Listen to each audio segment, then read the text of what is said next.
दोस्तों, साहिब बंदगी।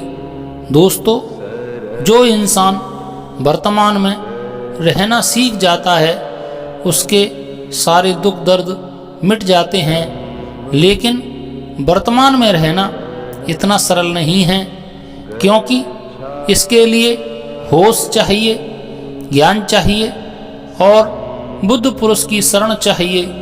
दोस्तों, इंसान अपने जीवन का ज़्यादातर समय या तो अतीत की यादों में गुजार देता है या फिर भविष्य की प्लानिंग में। भगवान बुद्ध हमेशा सही कहते थे कि जो इंसान अपने अतीत या भविष्य में जीता है वह कभी भी शांति को प्राप्त नहीं कर सकेगा।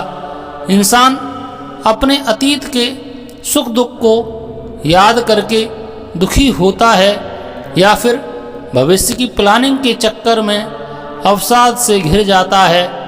इसीलिए बुद्ध कहते हैं कि वर्तमान में रहना सीखो। दोस्तों, हमारा मन हमेशा भूत की बातों या भविष्य की कल्पनाओं में भटक जाता है। मन को भटकने से बचाने के लिए वर्तमान में जीवन जीने की कला सीखनी होगी।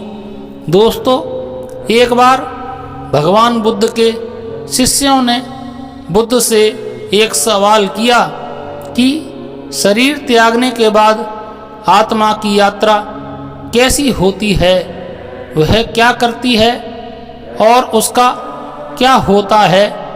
यह सवाल सुन महात्मा बुद्ध के चेहरे पर मुस्कुराहट आ गई और बुद्ध ने बड़ी ही शालीनता के साथ अपने शिष्यों से पूछा कि पहले तुम मुझे यह बताओ कि अगर कोई तीर सीधे आकर तुम्हारे हाथ पर लगता है तो तुम सबसे पहले उस तीर को अपने हाथ से निकालोगे या देखोगे कि वह तीर किस दिशा से आया है और किसने मारा है।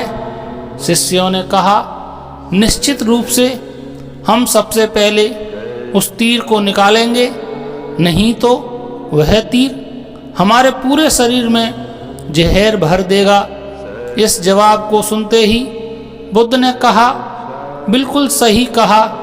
फिर बुद्ध बोले, मनुष्य को अपने मौजूदा जीवन की समस्याओं को सुलझाने में अपना समय और मेहनत लगानी चाहिए, ना कि यह सोचने में कि अगले जन्म में या फिर भविष्य में क्या होगा।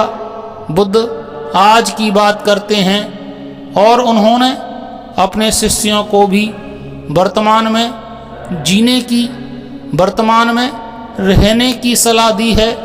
इस दुनिया में सुखी वही है जो समय के सत्य को पहचान गया है और भूत भविष्य को छोड़कर वर्तमान में जीना सीख गया है।